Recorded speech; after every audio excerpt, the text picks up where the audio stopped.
তো বন্ধুরা, আমি এসেছি কোচবিহার। তো কোচবিহার এসে দেখি একজন নিরীহ লোক এখানে ভিক্ষা করছে। ভিক্ষা তো কেউ দিচ্ছে না, আবার একটু খাইতেও দিচ্ছে না। সেটা দেখে আমার খুবই খারাপ লাগলো।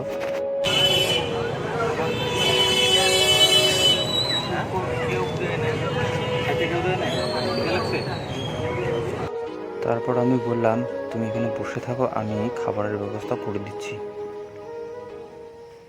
A few minutes later. এই অসহায় দরিদ্র লোকটির জন্য আমি সামান্য কিছু খাবার নিয়ে আসলাম। বাবা, না না ভাত, ও হ্যাঁ সে তো দেবো।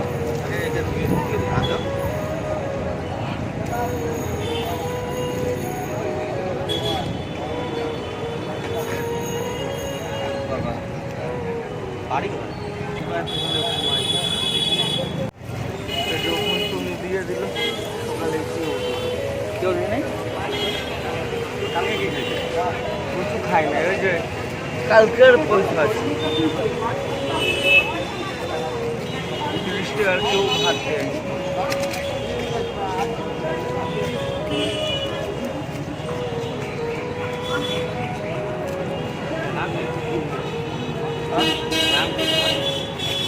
আমার নাম, ও নাম বললাম শনি।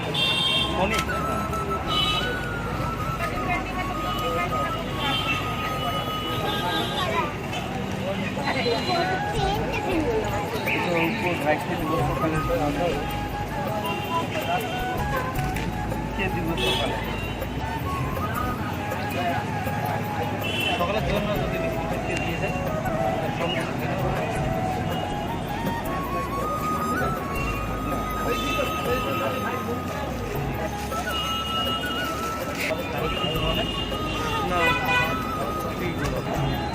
সকাল থেকে দুটো আছে 30 টাকা নিয়ে বসেছি। এই যে এই যে বললাম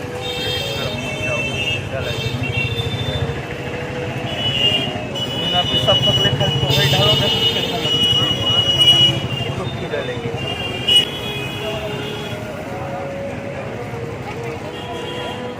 ওটা বন্ধে রেখে দাও, ওটা বন্ধে রেখে সকালবেলা ধন্যবাদ।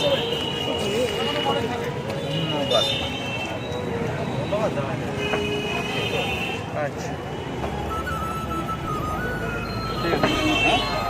একটা বলবো কথা, তারপর মনে রাখুন না। না না বাবা, এটা করতে হবে, এটা করতে হবে,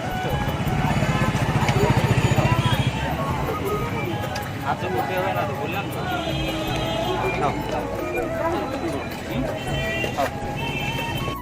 এই পৃথিবীতে এরা কতটা অসহায়, একবেলা দুমুঠো খাবারও জুটছে না তাদের মুখে, ঘুমানোর ঠিক ঠিকানাও নেই তাদের, রাস্তাঘাটে পড়ে থাকে।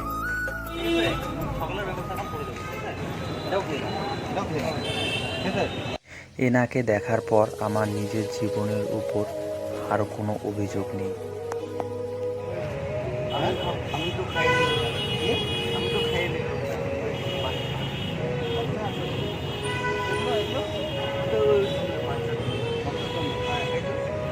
এটা সকালের জন্য রেখে দেবো, এটা সকালের জন্য, আর এটা কোন বাচ্চার জন্য।